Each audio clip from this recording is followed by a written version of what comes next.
Buenos días, estimado doctor. Vamos a hablar de los perfiles criminales.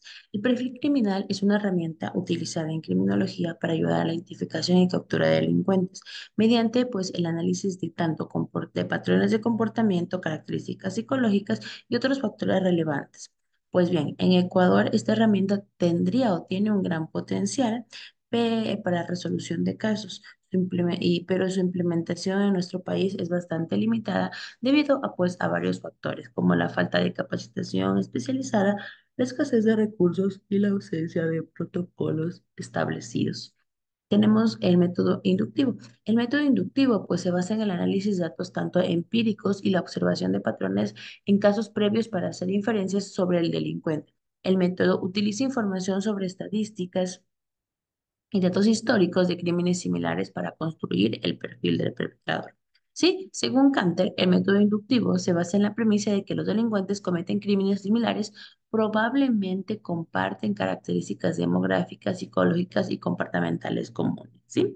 Un ejemplo de método inductivo sería que en la investigación de un homicidio, donde se inicia con la inspección ocular del crimen y recolectando evidencias materiales y testimoniales, a partir de estos datos, los investigadores pueden extraer características del criminal basándose en el comportamiento observado, el modus operandi utilizado, para encontrar que varios homicidios en la región comparten este patrón de agresión y tipo de la víctima.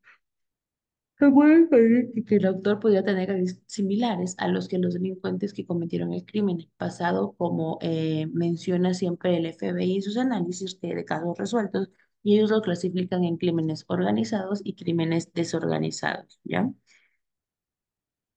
El método deductivo se centra bastante en las particulares del crimen en cuestión, permitiendo a los investigadores hacer inferencias sobre las características y motivaciones del delincuente, basándose en la evidencia específica encontrada en el lugar del crimen, ¿ya?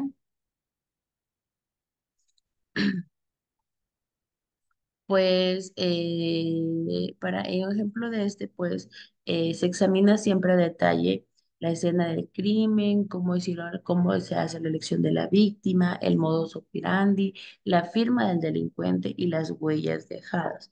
Por ejemplo, si en un caso de asesinato se observa que el perpetrador ha dejado una carta con ciertos mensajes y símbolos, los analistas pueden deducir que el delincuente tiene conocimientos específicos posiblemente, ¿no?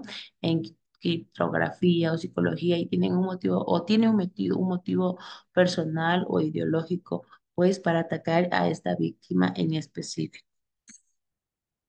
Análisis de la escena del crimen.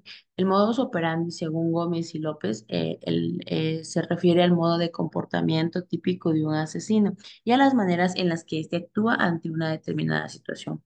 La firma del delincuente son comportamientos únicos y personales que no son necesarios para cometer el crimen, pero que satisfacen necesidades psicológicas del delincuente. El tipo de escena, analizar si la escena es organizada o desorganizada, lo cual puede dar indicios sobre la personalidad del criminal. ¿Ya? Victimología, el perfil de la víctima, tanto edad, género, ocupación, estilo de vida y cualquier otra característica que pueda haber influido en su elección. La relación del victimario con la víctima, ¿ya? Esto determina si la víctima conocía al delincuente y cuál era la naturaleza de su relación.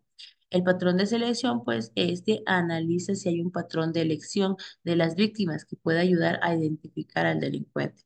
La creación del perfil criminal, empezamos con las características demográficas, edad, género, etnia y otros datos demográficos del delincuente, ¿ya? Historia personal, antecedentes familiares, empleo, educación, historial criminal, comportamiento y estilo de vida, hábitos, rutinas diarias, comportamientos en la vida cotidiana que podrían delatar al delincuente. Ecuador. En Ecuador la perfilación criminal. En Ecuador se empleó desde el año 2018. El oficial Oscar Puebla y su equipo siguieron los pasos de los agentes del FBI y analizaron el historial de tres criminales, como fue el niño del terror, y, como llamaba a Juan Fernando Hermosa, que a los 16 años ya había asesinado a más de 22 taxistas y homosexuales, a Daniel Camargo, quien mató a 170 mujeres y niñas porque consideraba que las mujeres eran culpables de todos sus males. Luis Pablo Taipe, un exalumno de Derecho que asesinó a seis de sus parejas entre el 2005 y 2014 por celos. El último fue el primer caso en que Puebla trabajó directamente. En el MAPI es la recopilación y análisis de datos empíricos para hacer inferencias sobre las características y comportamientos del perpetrador. Este enfoque permite a los investigadores identificar patrones comunes en crímenes similares.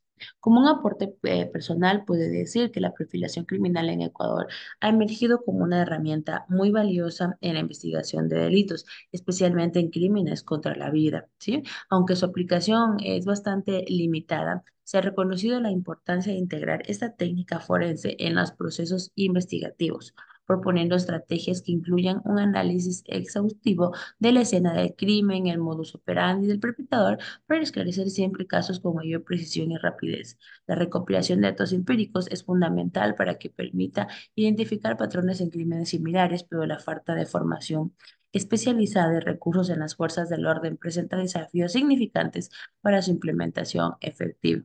A medida que se reconozca pues, el valor de la perfilación criminal y se desarrollen estrategias adecuadas, se espera que se logre pues, avances significativos en la resolución de crímenes en el país. Eso sería todo. Muchas gracias, doctor.